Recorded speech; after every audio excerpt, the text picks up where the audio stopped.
नमस्कार बंधुरा प्रचंड गरमे जखन की खाबेन भाबछेन तखन झिंगेर এই রেসিপিটা একবার হলেও ট্রাই করতে পারেন। এখানে আমি কয়েকটা ঝিঙে নিয়ে নিয়েছি। এই ঝিঙেগুলোকে বড় বড় টুকরো করে কেটে নিয়েছি। ঠিক এইভাবে কেটে নিতে হবে এই রেসিপিটার জন্য। আর আলুগুলোকে আমি এরকম লম্বা লম্বা করে কেটে নিয়েছি, কেটে পরিষ্কার করে ধুয়ে নিয়েছি। এবারে এই রেসিপিটা করার জন্য আমি সারা রাত 1 কাপ মটর ডাল ভিজিয়ে রেখেছিলাম। সেই মটর ডালটা একটা মিক্সিং জারে নিয়ে নিয়েছি। আর কয়েকটা কাঁচা লঙ্কা দিয়ে দিয়েছি, আর অল্প একটু আদা দিয়ে দিয়েছি, আর স্বাদ মতো নুন আর চিনি দিয়ে দিয়েছি। দিয়ে এই মটর ডালটার একটা মিহি পেস্ট করে নেব। মটর ডালটা বেটে নেব। মটর ডালটা বেটে নেওয়া হয়ে গেছে। ঠিক এইভাবে মটর ডালটা বাটতে হবে, জল ছাড়া। এবারে এই মটর ডালের পেস্টটাকে এক সাইডে সরিয়ে রেখে আর একটা মশলার পেস্ট করে নেব। তার জন্য একটা ছোট মিক্সিং জারে আমি একটা ছোট টমেটো নিয়ে নিয়েছি, অল্প একটু আদা, 2টো কাঁচা লঙ্কা নিয়ে নিয়েছি। নিয়ে এই মশলাটা একটা পেস্ট করে নেব। এই মশলাটা আমার রান্নার কাজে লাগবে। এই মশলাটা আমি এক সাইডে সরিয়ে রাখবো। এবারে কড়াইতে সর্ষের তেল দিয়ে তেলটা গরম হলে আমি এই মটর ডালের বড়াগুলো ভেজে নেব।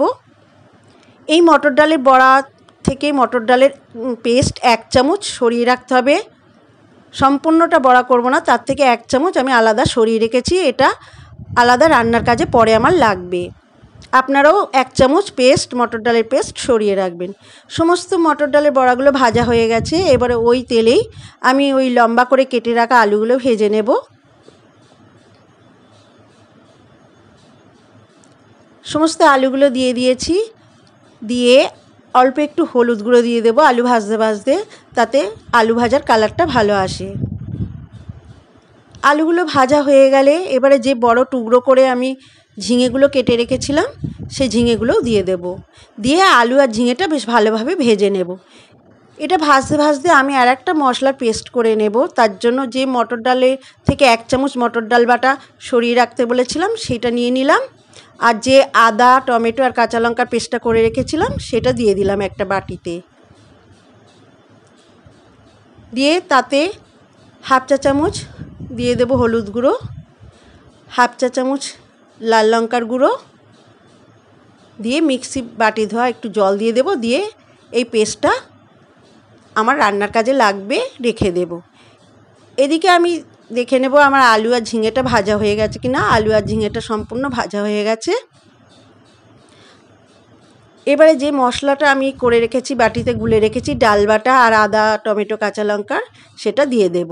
দিয়ে বেশ ভালোভাবে একটু কষিয়ে নেব। যেহেতু এতে ডাল বাটা দেওয়া আছে তাই কড়াই একটু লেগে যেতে পারে। এই সময় আঁচটাকে লোতে রেখে আপনারা নাড়বেন। বেশ ভালোভাবে কষিয়ে নিতে হবে। কষানো হয়ে গেলে এবারে পরিমাণ মতো জল দিয়ে দেব। এই রান্নাটা বেশ ঝোল ঝোল হয়, জলটা পরিমাণ একটু বেশিই দিতে হবে।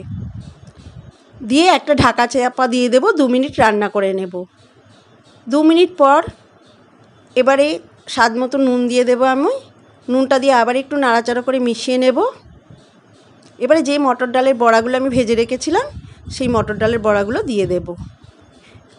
দিয়ে আবার একটু নাড়াচাড়া করে আর 3 মিনিট মতো আমি রান্না করে নেব। 3 মিনিট পর দেখাচ্ছি, দেখুন এইভাবে হয়েছে রান্নাটা। এবারে এইটা আমি একটা অন্য পাত্রে ঢেলে রাখবো। এই ঝোলটা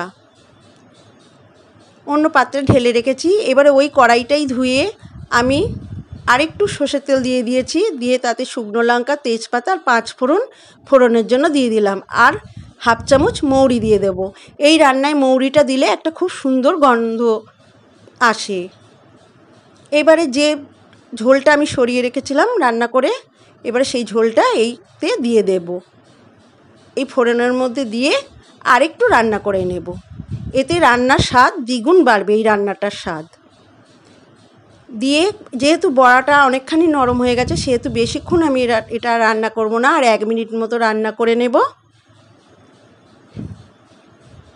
1 মিনিট রান্না হয়ে যাওয়ার পর আমি আরেকটু নাড়াচাড়া করে দেব। সমস্ত সবজিগুলো সেদ্ধ হয়েছে কিনা একটু দেখে নেব। সমস্ত সবজি সেদ্ধ হয়ে গেছে, একদম কমপ্লিট হয়ে এসেছে।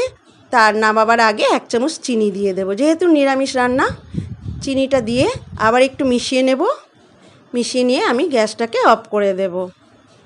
অফ করে দিয়ে খানিকক্ষণ এইভাবেই কড়াই রেখে দেব। দিয়ে তারপরে একটা পাত্রে আমি সার্ভ করব।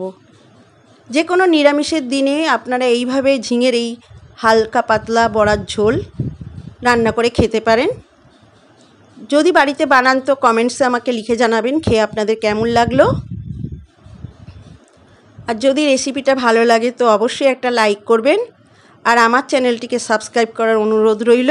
সবাই ভালো থাকবেন, সুস্থ থাকবেন। সবাইকে ধন্যবাদ।